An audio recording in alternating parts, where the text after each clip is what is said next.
What's going on, everybody? Welcome into another episode of 5 on 5. I'm your host, Howard Bender, here at Fantasy Alarm TV. With me today, he is the managing editor over at fantasyalarm.com. Seems to be doing something with his other hand that he's not waving with right now, back and forth like that, John. There's a cat there. Oh, I'm sure there is. I know I'm attractive, but come on. Just making sure she doesn't shut the computer off on us here, Howard. Oh, well, we'll get to that. Which one are you talking about over there? Is that Mitt? Is that Norman? Is that Platty? It would be Platty. She's the one that maybe if you follow me on Twitter, you've seen my girlfriend tweet out videos and photos of her constantly at the door whenever I'm trying to do these live streams. Today she was hiding somewhere in the room and made a perfect time to try to come out and knew what we were doing. So, she's currently present, and I'm making sure she doesn't step on the red button, because then I'll be... poof, there we go. Well, all right. Well, we know if John disappears or if he freezes up, we know who to blame there. For everybody out there who has never seen an episode of 5 on 5, here's the topic. It's 5 different topics, and our guest today gets 5 minutes per topic to state their claim as to a pro or against an argument. Whatever the case may be, they get 5 minutes to talk. If they go under that 5 minutes, they open up the possibilities of some Q&A from me, and that doesn't always turn out the best. So, because I love playing devil's advocate. With that, John, you know the rules here. Just so you know, once you hit the 5 minutes, you're going to hear me go. Possibly I might go. Whatever the buzzer of the day is, we're going to leave that up to our illustrious producer, Matt Sells, whom will be on a 5 on 5 shortly. Nevertheless, John, are you ready? Do you know the rules? You good to go? Let's do it. All right, let's do it. Starting the clock as soon as I finish the reading the first question. And here we go. Number 1. After listening to the Howard Stern interview of Tom Brady that aired on SiriusXM's Howard Stern Show, the question I ask you, John, did Gisele ruin Tom Brady and force him out of New England?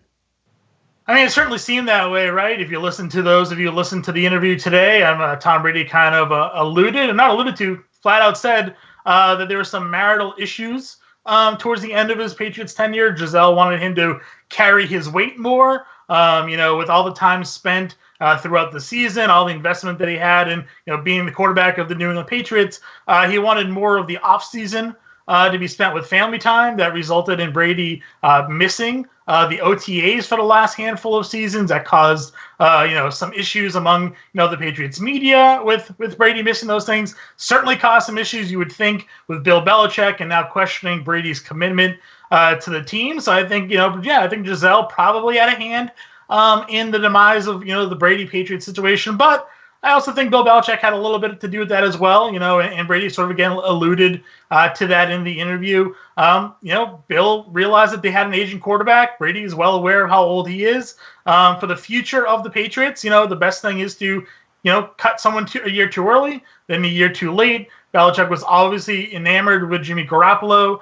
We had initially heard rumors that, Garoppolo was potentially offered to the 49ers, but in reality, I guess Belichick actually asked the 49ers if they were interested in Brady first. When Kraft heard that, nixed it. Out of spite, it seems like Belichick then just traded Garoppolo to them for the second-round pick. So Bill was ready for the future. And if it wasn't for Bob Kraft sort of cutting that down, Brady might have been gone sooner. So I think a little bit had to do with Gisele, but I think, Belichick and his future plans with New England had a lot to do with Brady's eventual exit there. And I think other things had a lot to do with it also. I mean, if you're talking about the legacy aspect of things, there's a constant question of who's more important to the success of the Patriots. Is it Brady? Is it Belichick? Is it the system? And I think a little bit had that to do as well with Brady wanting to prove to everybody that he is still, one of the main reasons for the success there. And he's not,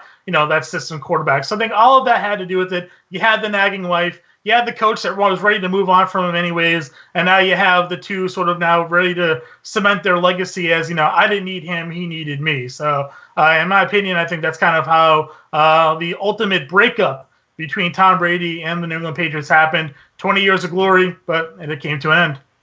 So you're saying that Gisele is not the Yoko Ono of supermodel quarterback wives of the NFL. Right. I think she put up for a long time. I mean, the Patriots were constantly in the AFC Championship game, constantly in the Super Bowl. So the offseasons were shorter for Brady than other players, and the time investment that he would take off. I don't totally blame her for wanting more time spent with the family there, but it's obvious that she also played a little bit of a part in that by wanting him home more. But you can't blame her. Obviously, extremely successful modeling career. She's done a couple of acting things, right? Didn't we all love her in The Devil Wears Prada? Of course we did. Right. So, she's got a potential acting career. She's got her modeling, and she's at home taking care of the kids. I mean, even Tom admitted to the fact that so it's not Giselle ruining that. It's not Belichick ruining that. It feels more like Tom making that decision of, I got to stop being an a-hole to my family. Right. Otherwise, we're going to have another kid. She's going to name it Jet 2. And then where are we at? Yeah, that or divorce, one of the two. So I think those are the two paths they could have been going down there. But yeah, I mean, just family. And again, at this point, he's 42, 43. I think it makes sense that he kind of decided to prioritize the family aspect of his life. Now, are you now going to be an NFC lover of the Tampa Bay Buccaneers? Listen, you've got your Patriots loyalty. I get that. That's no problem there. But it's the NFC. It's the other league. Or are you still saying I'm a Jimmy Grapes guy and I love those Niners? I mean, I definitely would have preferred if Garoppolo was still with the team, but no, I'm turning the page. I'm still a Patriot loyalist.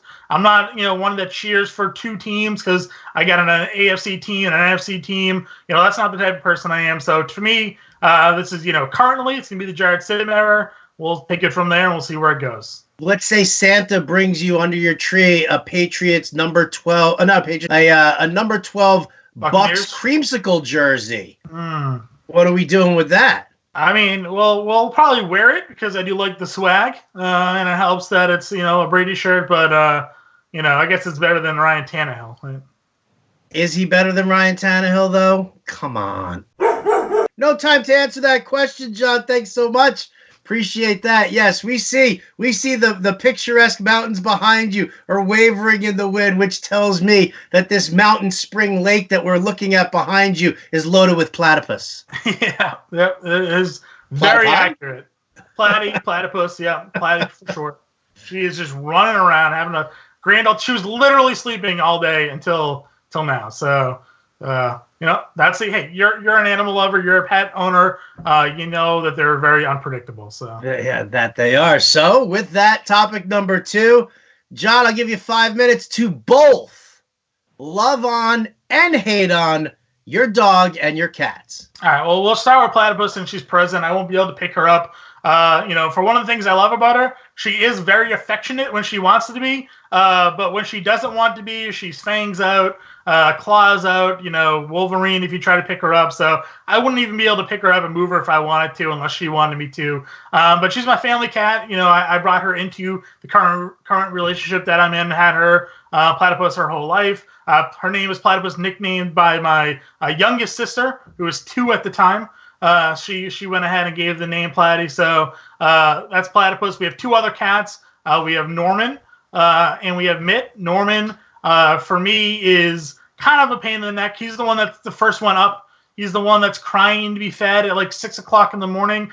He also doesn't eat any dry food. We have 3 automatic feeders for our cats in the house that all dispense dry food, but he eats wet food, won't touch the dry stuff. So he's just an annoyance in the morning, waking you up constantly. He also doesn't get along with Platypus very much. Whenever the 2 are in the room together, they end up fighting. I think I've been on XM a few times where you have heard the wars going on outside the door. That's them too. They dislike one another, try to keep them as separated as possible. And then the other cat there is Mitt, again, my girlfriend Rebecca's cat. He's the cool one. I think she might actually like. And then that brings me to Emma, our dog, who Rebecca told me she was going to Target one Sunday while I was watching football. I said, yeah, sure, go to Target. That's fine. 2 hours later, I get a text message with a photo of Emma, the dog. She was at the Northeast Animal Shelter, 2 hours away from where we live. the target's 5 minutes. The animal shelter was 2 hours. She decided to take a drive and adopt a dog. Love Emma to pieces. She doesn't always reciprocate that love. She's very much a dog of Rebecca's than mine. So I just kind of accept that fact. Our relationship is progressing slowly, but there are times where I'll go to sit next to Rebecca on the couch and Emma will be on her lap and you get a little growl, like cutting into their personal time. So, working in on that relationship there. But overall, she's a sweetheart. She's a very easy dog. We took her to doggy daycare or training rather, and she was, acing all the courses. So no problems with her. Just got to work on our little one-on-one time. All right. So if Rebecca were to be building the Rebecca Jon household depth chart. Yeah. Rank the players for me, please. Rank them, including me, or of course. Are you one of the players? Of course you are. Yeah, I would like to think so. So I think number one would most certainly be Mitch. Mitt's her number one cat. I would go Emma 2. I would put 3. I put myself, and then we would go Norman. Then we would go Platypus. Only because Platypus is my cat, true to colors. She was always in my office. Not really much, interaction with Rebecca too often. So if Rebecca's building the depth chart, Platypus is last. But I would put Mitt, Emma ahead of myself in that packing order. How in the world is Norman behind you on the depth chart? This is her cat. It is, but she's also equally annoyed by his antics. Whether it's the morning or he's also the antagonizer in the issues with him and Platypus. So she does her best, but yeah, Norman is certainly third. If we had to get rid of a cat, he would be the one to go. So. Whoa! Should we play Rebecca Jon Survivor and start voting different players off? We could. I mean, I've told her a bunch of times that if it came down to it, he would be the one. I would definitely obviously keep Emma. I'm a big dog person. I always wanted a dog. Wanted maybe a little bit of a bigger dog. Emma is a child mix, so she's never going to be more than 10 pounds. But I think it would keep 10 Emma. Pounds. Yeah, if she's holding a 10-pound weight, dude. Yeah, I know. She's a little girl. Full grown, though. People are always like, oh, nice puppy. You're like, nope, full-size dog. She's just what she came home with. So I was always in the interest of like a 50 to 60-pound dog. But we accept all kinds around here. Outfits for Emma, yay or nay? I mean, I don't buy them, but Rebecca certainly has a few of them. She's also bought an assortment of jackets and vests that she has. I mean, I wish I could. As an animal lover, I would love to extend that segment over and over again, especially thinking about it's something in the realm of Legally Blonde, but instead of Reese Witherspoon and a dog dressed up, it's Jon Impemba with a dog dressed up. I can definitely imagine that. All right, next topic. Here we go. John, you did a series of articles on Wager Alarm and Fantasy Alarm on NFL futures bets. Give me 5 of your favorite futures for the NFL. Yeah, I mean, I got rid of the obvious ones. I mean, you have the Chiefs, big favorites to win the West. You have the Ravens, big favorites, to win the North. So I kind of looked at the ones that have given you all kind of plus money odds. And that starts off with the AFC East. I think Buffalo, no Tom Brady. They're sitting there at plus 140 to win the AFC East right now. Still second. Vegas still gives Patriots the best odds of winning that division somehow. But, I mean, we saw Buffalo take strides. Their defense is going to get better. If Josh Allen can improve at all in the passing game, not that they added Stephon Diggs, you would think that Buffalo should have the inside edge there to win that division. The rest of the AFC East is still garbage. Sorry, your Jets just, they're just the Jets. I can't give them much. A needless swipe. Look, I'm going to take up seconds of your time right now by talking over you because of that needless swipe. I think they're going to come last in the division. I think Miami's going to come in third. So they're going to beat up on those teams. I think Buffalo's going to get a split with New England. I think they're going to win the division. So you're getting plus 140 on Buffalo. I think those are great odds. The Titans, they're second currently in the Vegas odds to win their division. The Colts are the division favorites. I mean, you're a Ryan Tannehill believer. I like what Tannehill did at the end of last year. They have Derrick Henry. That defense, I think, under Vrabel is going to continue to improve. And the question is, what are we going to get out of Phillip Rivers? Again, learning a new system. He's changing teams. There's been injury issues with that team with Hilton and Mack. So I think we're looking for a division winner there. You're getting the Titans at plus 165. I think that's great odds. And you're especially getting them, over our favorite like the Colts. And then the Texans fell to third because they dealt off DeAndre Hopkins. You hear a lot of quotes in the media that maybe Bill O'Brien could be on his way out if he gets off to a bad start there. Players don't like playing for him. Another questions around David Johnson, if he's going to be able to bounce back, from poor play and injury from Arizona. So a lot of question marks there. So I like the Titans a lot at plus 165. I think my biggest maybe long shot here for sure, the Giants winning the NFC East at plus 900. We have the Cowboys and the Eagles as the two favorites up there. But both of those teams are perennial underachievers. The Cowboys rarely meet their ceiling, even though they have the talent to get there. They're changing head coaches now, so maybe McCarthy, can get them over the hump that Garrett couldn't, but you never know. McCarthy obviously had that falling out at the end of his Green Bay tenure. Who knows how Dak and all those guys are going to mesh with the new system there. With the Eagles, constant injury issues with them. You never know if the quarterback's going to be healthy, if the receivers are ever going to be healthy. They're going with the new running back there, so as their lead back, and Sanders after a good rookie season. So for me, you're getting plus 900 with the Giants, who again brought in a new coach, focusing a little bit more on the defensive side. And if they can get help from their offensive players, they have Barkley, they have Shepard, they have Ingram. If Jones can develop and take a step forward in year two, you're getting plus 900. All it takes is a couple of things to go wrong with the Eagles and Cowboys, and the Giants are right there. So plus 900 for the Giants is like my biggest long shot bet for a division winner. Obviously, plus 200 Buccaneers. I think that's a bet a lot of people are going to be taking with Tom Brady now in Tampa. The offensive upside there is great. The Bucs defense actually really wasn't that bad at times last year. They were better at home.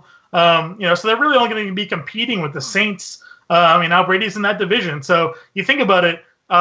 What did Winston have, 30 interceptions last year? How many games would have Tampa won if it just wasn't for all the turnovers that Winston, was having? So Brady, I assume, would go in and fix that and make Tampa a much more viable contender for that division at plus 200.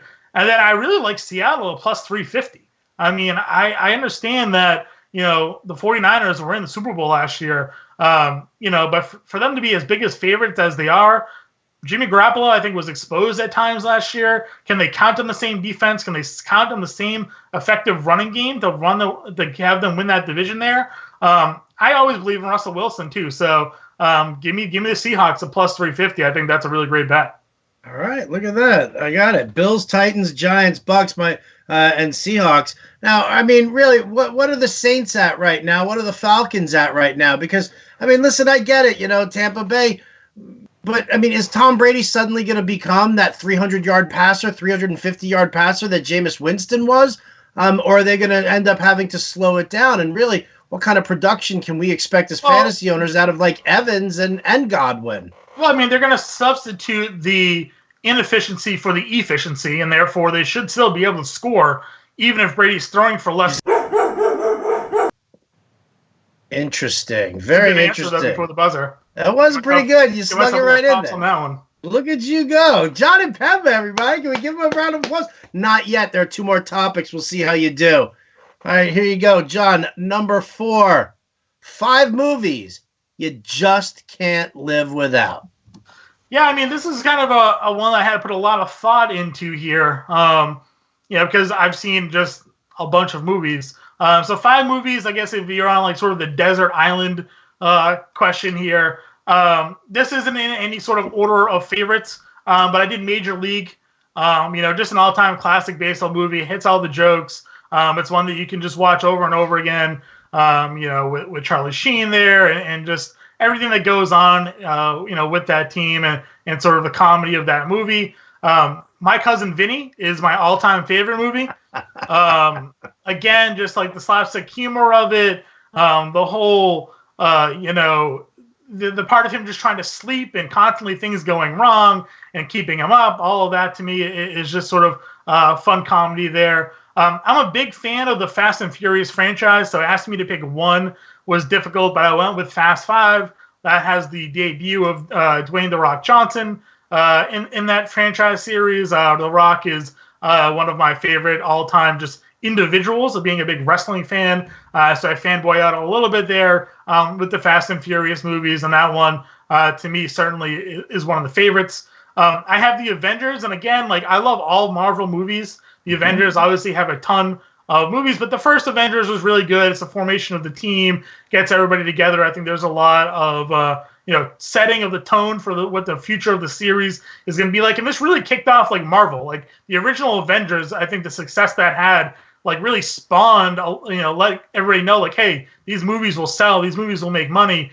these movies are something you can bank on, and they kept on making a lot of them. So love the Avengers, and then the last movie there, I had The Dark Knight. Again, I think the Christopher Nolan Batman series is fantastic. Hard not to like The Dark Knight with Heath Ledger's Joker. He's just probably one of the all-time great villain characters of like really any movie. Well acted, methodical. It wasn't like chaos that he was looking for. There was like a plan behind his madness. So for me, those are definitely the top 5 movies. I know I certainly haven't hit the 5-minute mark yet breaking these movies No, down. you haven't, but I've got some questions for you here. Go. Because listen, the My Cousin Vinny, love it. Give me your best quote from My Cousin Vinny. Favorite quote from that movie. Yeah, I always like the 2 Utes of the judge. He's like, excuse me, Ute? He's like, yeah, 2 Utes. He's like, what's a Ute? He's like, sorry, 2 youths. And like pronounces it out. So to me that was it's always a fun gift that I use a lot on Twitter, and just that whole scene is always fantastic. Dead on balls, accurate. It's an industry term. Definitely one of my faves there. Yeah. All right, wait a sec. Do we take away your man card for not having something as epic as the Shawshank Redemption? No, I mean that's just like a classically good movie for sure, but it's not a movie that I find myself sitting down and like always watching to the end, right? Like when these movies come on, like I'll stop and watch the movie like through. Shawshank, it's like it's like a long drama. Yeah, it's great, theater, but to me, it's not something that like I find myself like having to sit down and keeping my attention. All right, and finally, then, because apparently he's your favorite, and now I know what to do when when it comes time for your birthday, and start going out to Cameo and paying the money for this. Build me your rock box set of movies. A rock box set of movies. 5 in a box set. All right. Well, obviously there's Fast 5. Clearly he's in it. I think you go with that one. The Rundown is obviously a great movie to have in there. I also like the movie, what's the most recent Fast and Furious 6, I think it is. He literally grabs like a rocket that's like on a missile that's on ice, grabs it with his hand and like throws it and it explodes it. So if I'm building my rock box set, it's mostly all the movies from Fast and Furious before that, and then it's the Rundown is certainly a great comedic. Walking Tall, I guess, is also a good one, and the Scorpion King we can throw in there as well if I can't be stuck with all the Fast and Furious movies. Wow, no San Andreas. I mean, San Andreas was such like I was gonna say unrealistic, but like it was over the top for me, I think, in the aspect of it. No Gridiron Gang. No, Gridiron Gang I wasn't in for. I tried watching Pain and Gain a few times with Mark Wahlberg. Really wasn't into that one too much either. So I think that's probably where I'd set on my rock video movies in. All right. Well, it's good that you closed it down there, because your time is up. And the answer to the box set could not live without the other guys. And if you're just Mr. Big Wrestler guy, why isn't he fighting with my family? Because he's not like a feature part of that movie. He's still in the movie, is he not? Still, right, like the other guys, he's in it for a half of like 3 scenes. So I mean, like, I guess dude, the scene where him and Samuel L. Jackson jump off the building, aim for the bushes. It's a great line, but it's not it's a Will Ferrell, Mark Wahlberg. Worth the price of admission right there. That moment was worth the price of admission, because when I first sat down and I watched that movie and they jumped off the building, I was like, well, that's just got to be and then they hit, and I was like, the best thing I've ever seen in a movie. Aim for the bushes. Aim for the bushes. All right, last one here, Jon Impemba. I gave you a little extra time on that, only because I wanted to talk some more movies. But finally here, and I think you'll like this one. Not many people hear about this from the family as to who's into it, who's not into it. But here you go. Number 5, poker bad beats and the worst thing you've seen newbie players do. Yeah, I mean, obviously, I am a big poker player, both live, online. I know you dabble, as Sean Mitchell plays. So there's a lot of members of FA Nation that is into the poker scene here as well. But if I have to say one of the worst bad beats that I've ever experienced live, when I first started playing poker, there's a poker room about like 30 minutes north of me. We used to play all like sort of like the $50 sit and goes, and then they had the $150 sit and go, which is like the big one. So I had a good day where I actually won a couple of the $40, $50 sit and goes, took the winnings, put it into the 150, and I lost with quads over quads, which was like one of the worst things that has ever happened to me. I had pocket fives.